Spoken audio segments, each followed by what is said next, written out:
Aliens, bro. No, Aliens. ancient lost civilization. Okay. Humans still. I won't fight you. But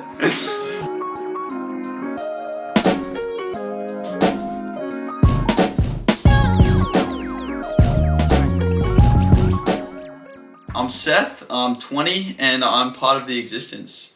Nice, man. So what made you want to start vlogging?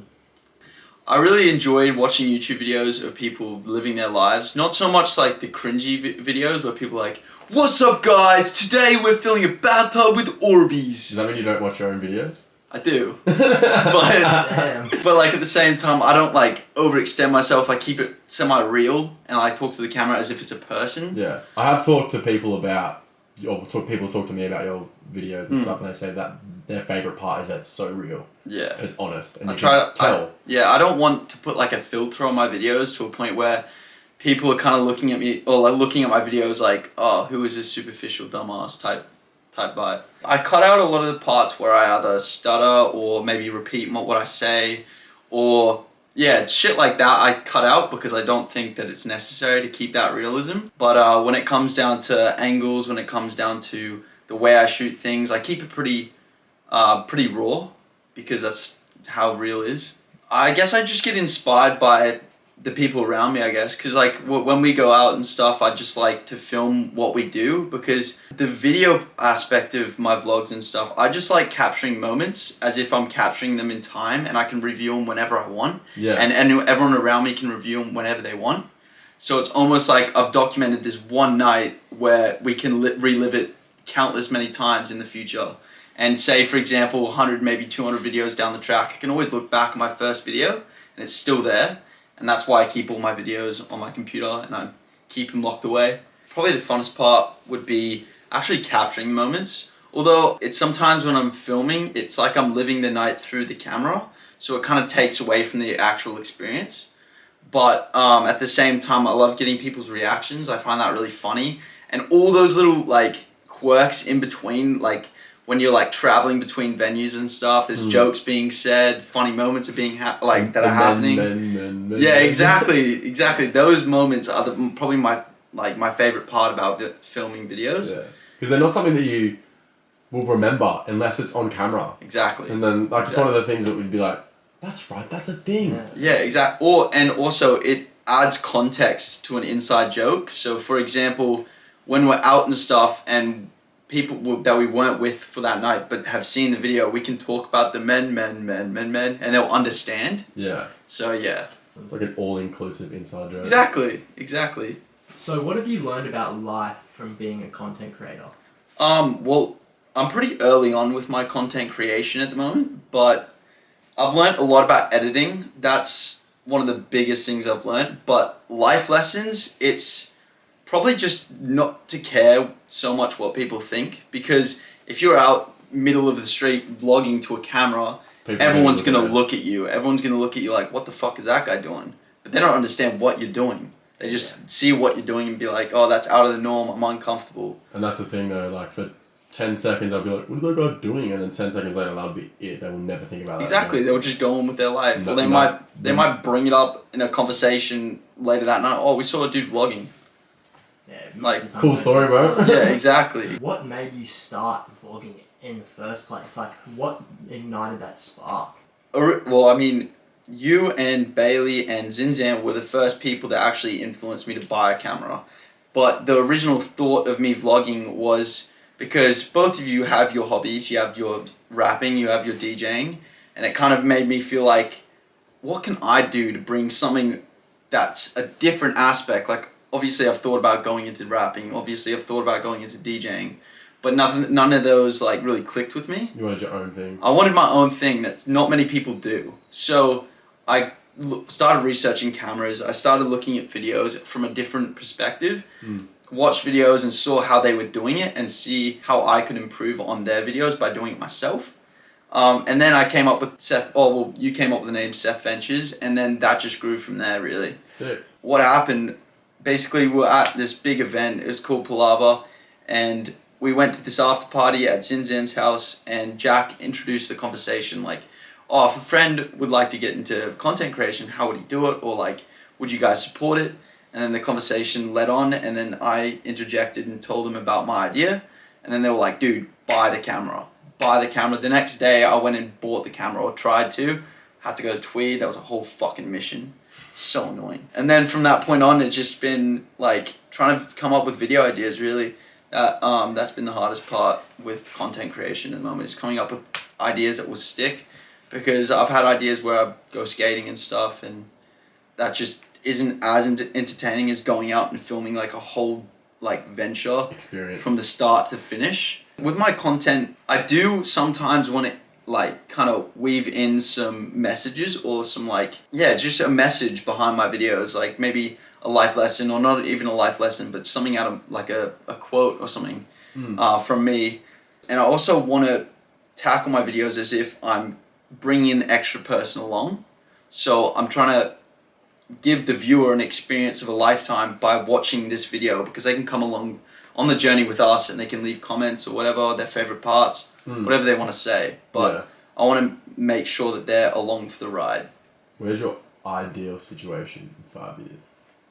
Best case scenario, I'd want to be out of home, living with either one of you two or both you, or living with a roommate at this point. I'd probably want to have a full arsenal of gear for videography, actually pursuing that and actually doing that type of stuff. And yeah, just being financially stable, really. Just being able to not worry about, fuck, I need to pay rent this month, you know what I mean? Or I need to pay the water bill. Yeah. Shit like that. I don't want to worry about that in 5 years. Well, obviously I will be, but like I don't want it to be a major concern where it's like ruining my life. Think bigger. Think bigger. Think bigger. 5 years. Yeah, that is a long time. In 5 years, in regards to my YouTube channel, I'd really like want maybe a 1,000 subscribers by then, or I probably might hit that before then, but I just haven't thought about that. Well, age is not a number; it's the amount of time you have. Okay. I need to drill this into your skull. You need to dream big, otherwise you're gonna fucking shoot for the fucking trees. That's what I'm saying, bro. Shoot for the palm trees. Shoot for the palm trees. Live your life low. Honestly, I would really like to be vlogging internationally. Like being able to travel using YouTube and going to experience all these different places and bringing everyone along for the ride. And not only that, I would love to have a following on YouTube where it's almost like this massive community where I can ask for video ideas, people give me feedback on videos, or they give me ideas for videos, and I can meet up with people that I've never dreamt of meeting up with before. Like just other creators and making beautiful content. Not only that, I would just like to be like, fuck, I'm trying to think big. Fulfilled. Yeah, obviously I won't be fulfilled, because like that's an everlasting thing that you're always looking for something new to fulfill yourself. Well, but you have been drilled in the wrong message, my dear friend. Probably. You can be fulfilled in this very moment. Yeah, true. Be happy with the direction that you're heading. It's not about the destination, it's about where you're going, about how you're going. Exactly. Yeah, that's the extent of my 5-year goals, I guess. What is the best video you reckon you could ever do? Well, I'd really like to do a week-long trip to Ibiza and just film all of the crazy events. And one thing I would really fucking love to do is go along with Fisher. Yeah. I feel like that would be the best fucking vlog and the best nights of my life. That would probably be my ideal scenario. But I also don't want to stick to the same content. I want to be able to do whatever I want on my YouTube channel and it still stick. Yeah. Like, because at the moment I've only filmed Nights Out and those adventures, but I'd love to go and like, say for example... Pyramids of Giza. Yeah, Pyramids of Giza, that would be fucking amazing. Or the Eiffel Tower in Paris, or like just natural beauty in the world, you know what I mean? Like, obviously that's man-made. Maybe not the pyramids, but who knows? Definitely man-made. Aliens, bro. Nah, Aliens. Ancient lost civilization. Okay. Humans still. I won't fight you. But I'm right, I've seen it. that's basically it. I want to go travel, like I said, and just document that entire experience. Kind of bring people along.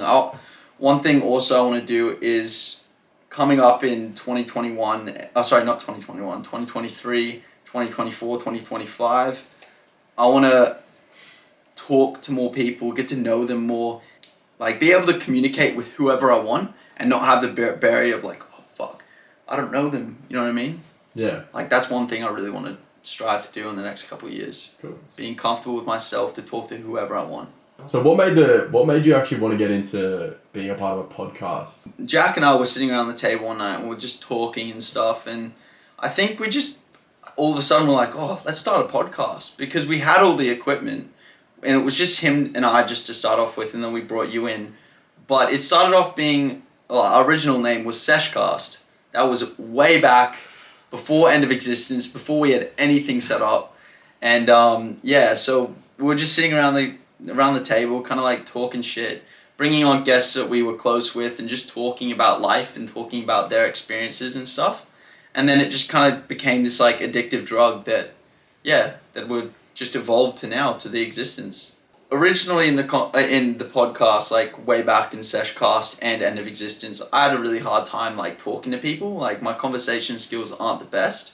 So by doing the podcast, I basically re-watch the podcast or re-listen to it, and I listen to how I articulate my words and how other people articulate their words, and then I improve on that. Like, it's like a building blocks, and I guess that's the biggest thing that I've learned, is being able to actually have a conversation.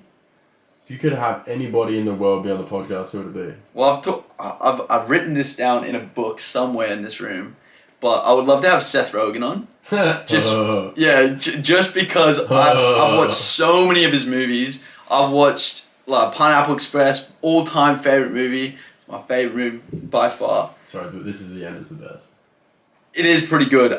It's up there. It's up there on my list. But Pineapple Express, like I've watched that like 70 times easily. Pineapple Express. Yeah, it's just top tier quality. But yeah, that, or I'd really like to get this is gonna be controversial, but I'd really like to get Andrew Tate on, purely because I want to hear and like experience what he's like without the media. You know what I mean? I want to know what he's really like, because obviously media paints a picture about him being a misogynist and all of these negative things, and then some light stuff has been shared, but no one really, or a fair few people only know what he's like in person. So I feel like that'd be really cool to get to know him outside of the camera. What does the existence mean to you? Honestly, I've thought about this a lot. I wrote down a definition, or like, of what I think the existence means to me, or the existence in a whole. I kind of look at every single person as a planet, and then the Earth is like the solar system, right? So basically, everyone has a specific environment that they live in, a specific temperature, whatever. Like, the environment on each person's planet is different to the next. So this planet won't know what this planet is like at all, because they can't travel to each other and live on each other's planets. So you only, I guess they will only see what they present on the outside, right? So no, like, the way I think of it is, people won't understand someone else's experience in life unless they're living in their shoes. So not to judge, not to hate, all of that, because if you start hating on something you only know the surface of, that just makes you shit. So I guess the existence kind of means, like, I don't know, just to be a bit more mindful of what you say and a bit more aware that you don't know what someone else is going through.